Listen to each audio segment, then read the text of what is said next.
Miriam here with a severe weather update for the heavy rainfall and significant flooding that are impacting parts of the Northern Territory. Let's jump in straight away with a look at our current warnings. Now we've got a moderate flood warning in place for the lower Daly River catchment and a minor flood warning for the Katherine River at Gorge Road. But we've also got this larger generalised flood warning for the Victoria River catchment. We've seen significant river rises throughout these areas that have in some places cut off roads and access routes.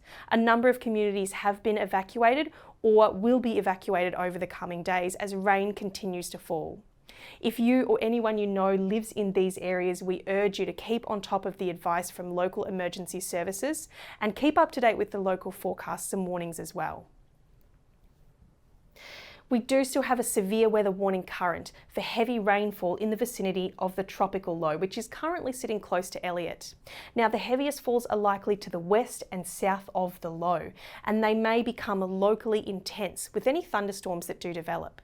That means we could see flash flooding developing very quickly in these warning areas, potentially causing further hazards not just to roads and access routes, but to you and your property.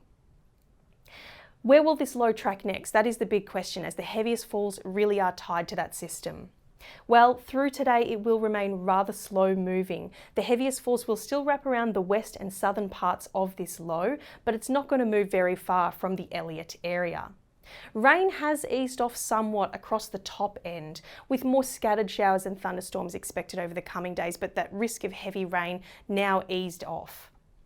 As we go into the weekend, that low is going to remain fairly slow moving, but through towards Saturday night, we will see some particularly heavy rainfall starting to develop to the south of Katherine around that western flank of the low. And that particularly heavy rainfall across the Victoria River catchment is likely to cause further significant river rises over the coming days.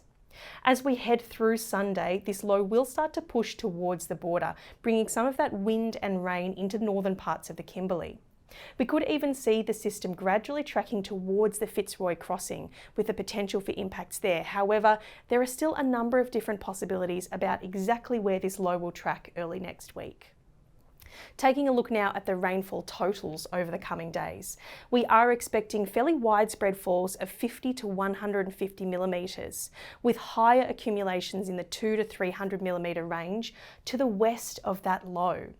We'll likely see some localised, isolated higher falls as well, anywhere thunderstorms develop. We could also see some higher falls about parts of the Cape York Peninsula as the monsoonal activity continues there too.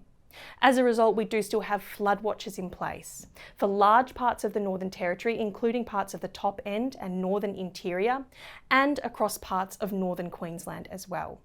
This is telling us that further river rises and flooding impacts are anticipated over the coming days, so it is essential to keep on top of the latest forecasts and warnings via the Bureau's website and the Bomb Weather app. Stay safe, and we'll catch you next time.